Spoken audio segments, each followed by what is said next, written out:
कारवांसराय में आज की शब क़याम करने वाले तमाम मुसाफिरों को मेरा सलाम पहुँचे। और मैं कौन हूँ?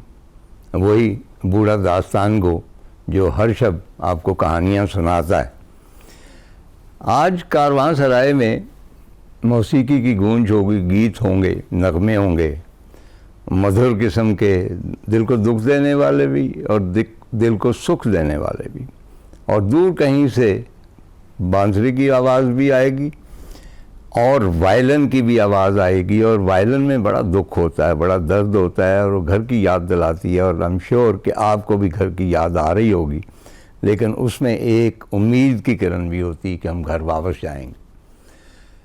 ख़वातीन हज़रात, मैंने पिछले कुछ प्रोग्राम किए जिनमें मैंने उन दोस्तों का जिक्र किया जो मुसव्विर थे, जिनके मैं करीब रहा, वो मेरे करीब रहे, उनका तज़किरा किया। आज मैं उन गुलकारों का तज़किरा करना चाहता हूँ।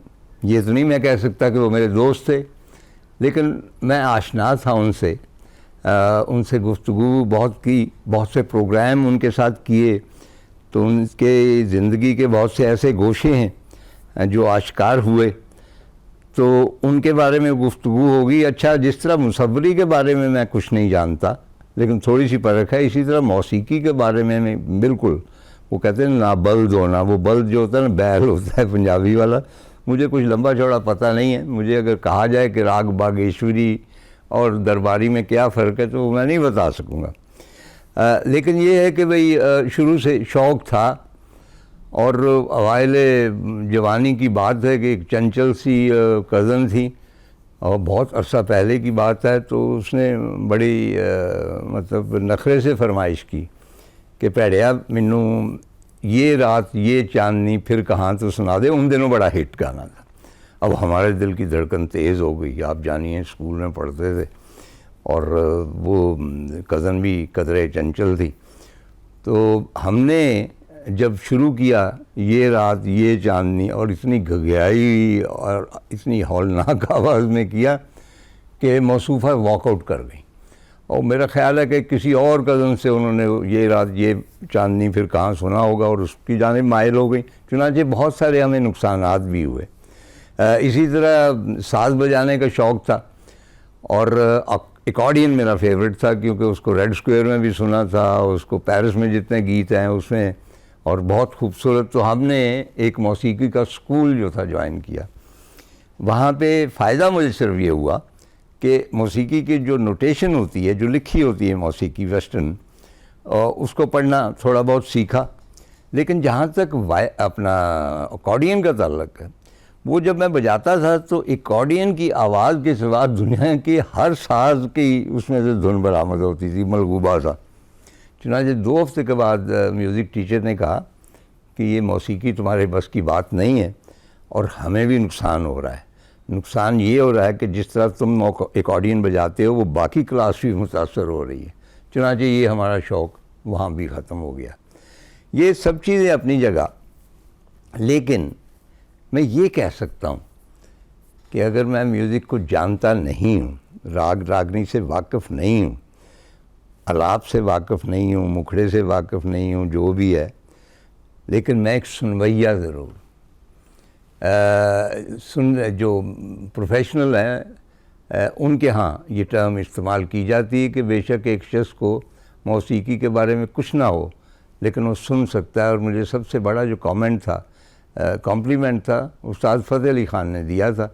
तो उनके साथ उनका तज़किरा बाद में आएगा। घराना रंग में प्रोग्राम कर रहा था, तो मैंने अपनी कम मायगी का इज़हार किया। तो कहने लगे, तारक साहब, मैंने आपके साथ बहुत सारे प्रोग्राम किए हैं और मैंने देखा है कि, और हम जब गवैये गाते हैं तो हमें पूरे क्राउड में से पता चल जाता है कि कौन कौन सा बंदा समझ रहा है।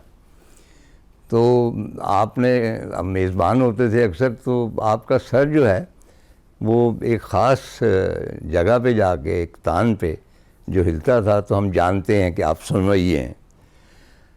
अब जितने लोगों को मैंने इनवाइट किया अपने प्रोग्रामों में, या जिनसे साफ सलामत रही और वो मेरे फेवरेट भी थे, उनका अगर मैंने तज़किरा करना है तो चूँकि दास्तान गो हूँ तो एक दास्तान से करता हूँ।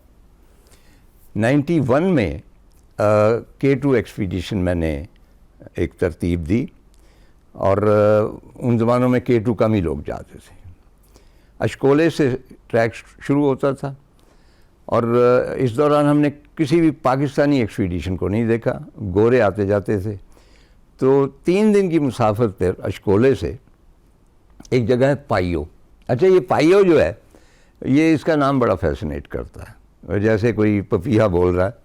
और 3 दिन की थकावट भी होती और एक स्लोप है, उसमें दरख्त हैं और वहाँ पे छुट्टी की जाती है 1 दिन, क्योंकि आगे एक हौलनाक ग्लेशियर है और उस ग्लेशियर को अबूर करके आपने K2 तक पहुँचना है।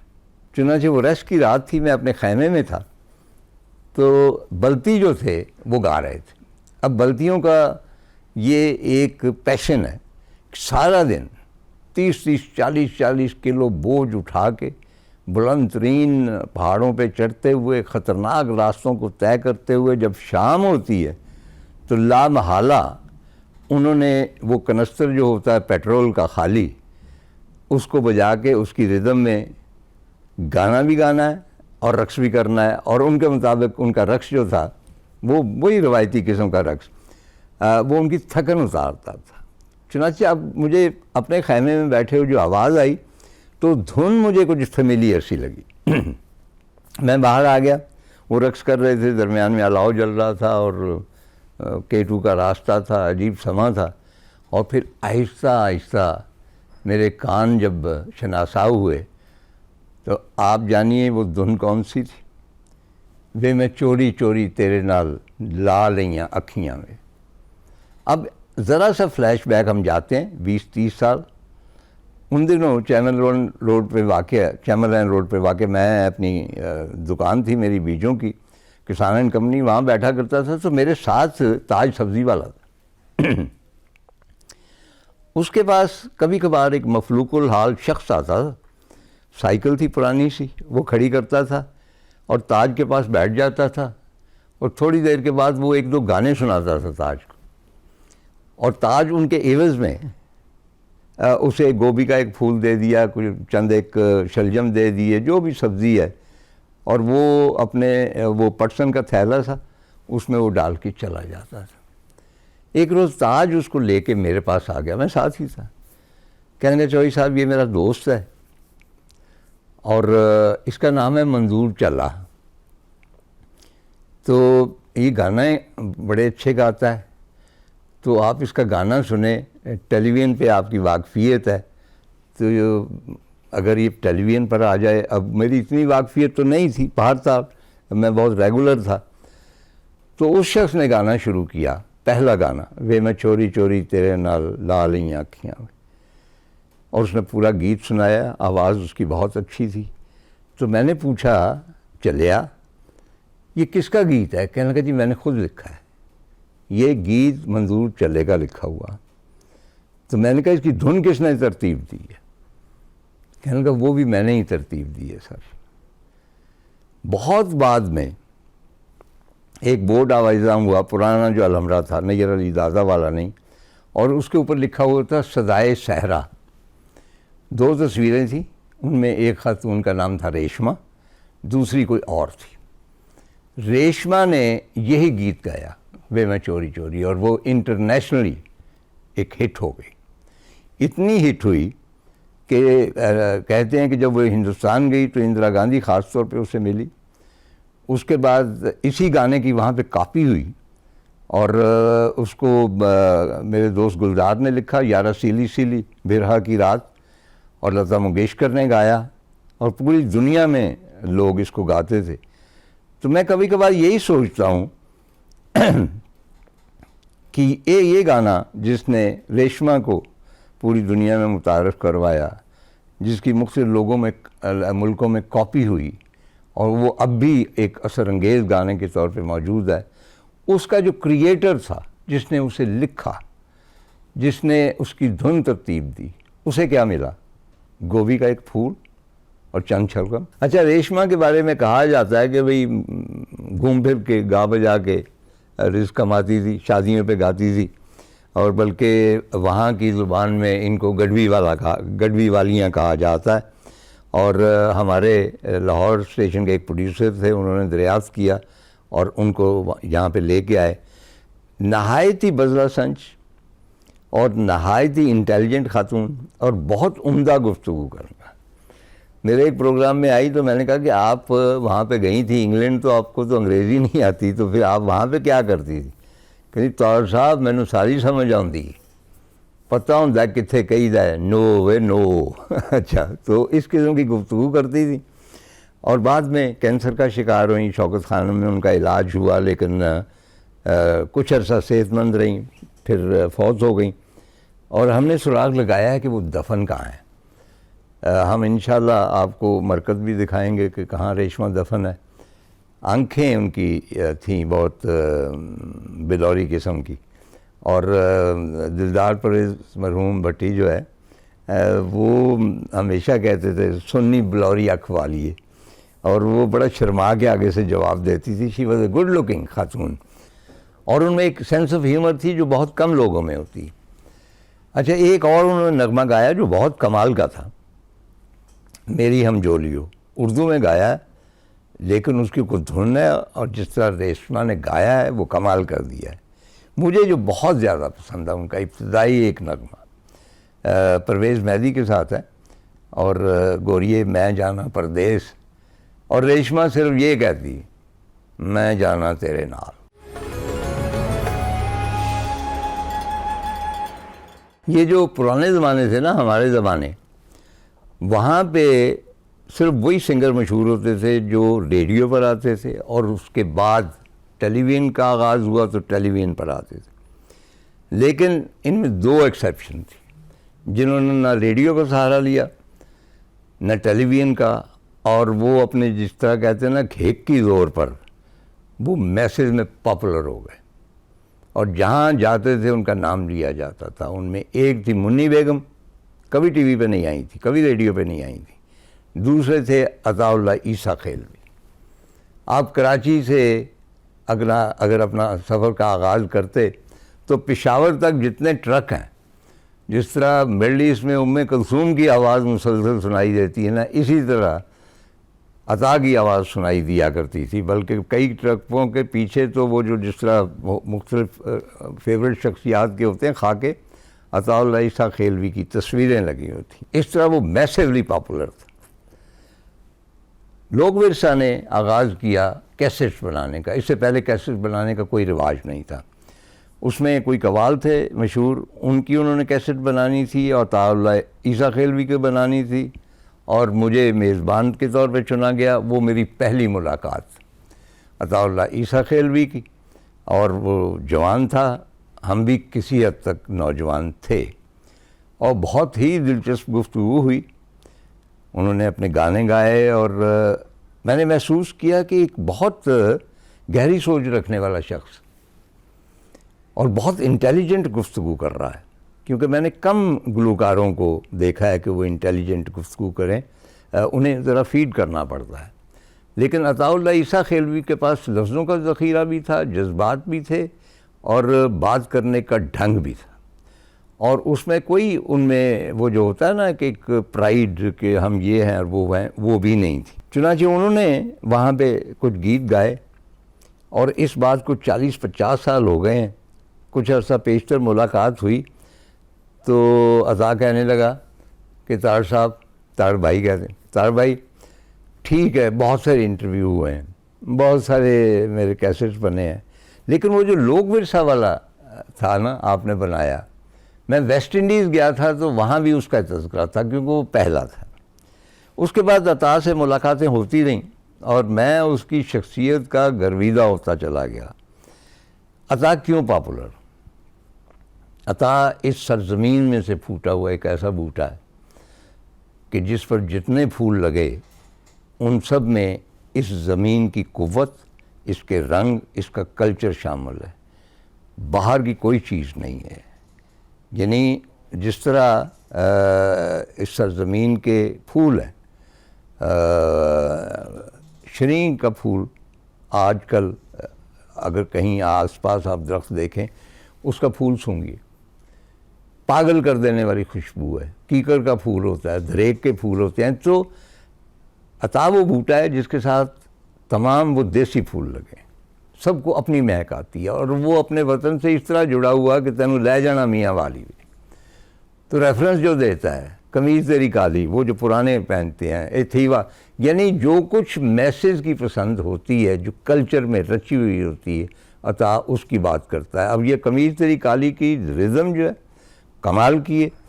और उस हवाले से मुझे अता ने ही बताया कि एक मरतबा वहाँ पे हज करते हुए वहाँ पे कोई साहब थे, और वहाँ पे बहुत सारे ऐसे कमिटेड अल्लाह ताला की मोहब्बत में गर्क लोग आते हैं जो ज़्यादा पढ़े लिखे नहीं होते, और उनकी समझ में नहीं आता कि वो अपनी इश्क का, मोहब्बत का इजहार कैसे करें। तो बकौल अता उसे और कुछ ना सूझा तो उसने खाना काबा की तरफ देख कर कहा कि कमीज़ तेरी काली सोने फुल्लां वाली। अब आप जानिए कि खाना काबा का गिलाफ जो होता है काला होता है और उसके ऊपर फूल कड़े होते हैं। मैंने भी एक ऐसे ही शख्स को देखा जिसकी समझ में नहीं आ रहा था, दुआएं हम लोग तो पढ़ रहे थे जो भी हमने याद की हुई थी, तो वो इधर उधर देख रहा था। एकदम उसने नारा बुलंद किया, कहता है तू बुलाया तो मैं आ गया, तू बुलाया तो मैं आ गया, यानी तुमने बुलाया है तो मैं आ गया हूँ। अच्छा ख़वातीन व हज़रात, हम में से बहुत से लोग मोतरज़ होंगे कि इसमें एहतराम का सिलसिला उन्हें लगे कि शायद कम है, लेकिन अल्लाह ताला की रज़ा और होती है, उसके अपने फ़ैसले होते हैं। और मेरा ख़्याल है कि बहुत सारे लोग जो सिद्क़े दिल से दुआ नहीं करते, उनकी बजाय जो स्पॉन्टेनियस इज़हार होता है कि तुम बुलाया तो मैं आ गया, मेरा ख़्याल है कि वो ज़्यादा कबूल होता है। तो अता के पास भी वो फ़न है कि वो मैसेज की बात कर रहा है। और ये ज़रा सुने, कमीज़ तेरी काली सुने।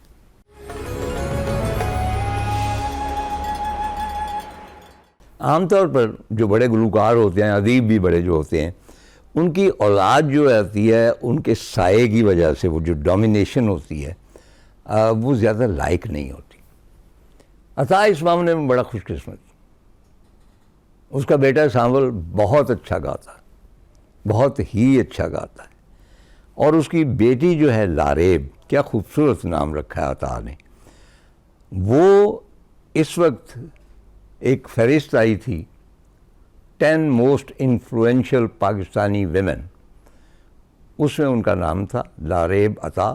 हॉलीवुड में स्पेशल इफ़ेक्ट्स देती हैं, तो बड़ी फिल्में हैं जो ऑस्कर के लिए भी नॉमिनेट हुई, उनमें प्रिंस ऑफ पर्शिया है, गॉडजिला है, एक्समैन है, बहुत सारी और फिल्में हैं। और 10 मोस्ट इन्फ्लुएंशियल जो वेमेन है उनमें मलाला यूसुफ़ज़ई के बाद लारेब का नाम आता है, और ये हमारे लिए भी बहुत फ़ख्र की बात है। अच्छा, बहुत सारे लोग जो हैं उसको बिल्कुल नफ़ी कर देते हैं कि ये सिर्फ पंजाबी गाता है, ऐसा नहीं है। मसलन मेरी उसकी जो फेवरेट आइटम है या गज़ल है वो इब्न इंशा की है, सब माया है। आप कभी सुने और आप ध्यान से सुने कि उसने किस दिलसोज़ी से और महसूस करके इस गज़ल को गाया है, सब माया है। अनायत हुसैन भट्टी के साथ भी मैंने बहुत सारे प्रोग्राम किए, और उनकी जो इंटेलिजेंट गुफ्तगू थी उससे मैं बहुत मुतासर होता था। He was a very intelligent man, और बड़ी बारब्त और बामाने गुफ्तगू करते थे। और बुनियादी तौर पे कहा जाता है कि मेले ठेलों में गाते थे आलम लोहार के साथ, लेकिन सम और दी अदर वो उसका हवाला पसंद नहीं करते थे, उसकी अपनी वजूहात होंगी। लेकिन आप देखिए कि पाकिस्तानी जो फिल्म है उसमें कितनी बड़ी उनकी contribution. He was a very good actor, Waris Shah का रोल उन्होंने अदा किया।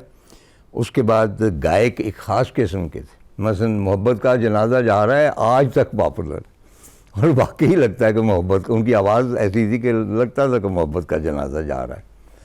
या फिर चन मेरे मखना, अब देखें ना, चन मेरे मखना गा के बहुत से और सिंगर जो थे उनका करियर लॉन्च हुआ उनके इस गाने को गाकर, यानी उनमें जो नगमगी थी या जो रिदम थी उसमें एक तासर था, एक अब्दी कैफियत थी।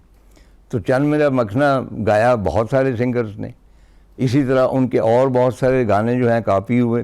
याद रहे कि इनके बेटे हैं वसीम अब्बास, आजकल भी बड़े काले स्याह बाल करके एक्टिंग करते हैं और अच्छी करते हैं। वो उसके साथ हमीद अख्तर साहब की बेटी के साथ शादी उन्होंने की, और मेरा जो सीरियल था पंजाबी चानन ते दरिया, उसमें भी उन्होंने एक अहम रोल अदा किया था। अच्छा, इनके हदायतकार भी बहुत अच्छे थे, 8-10 फिल्में मेरा ख्याल है इन्होंने प्रोड्यूस की।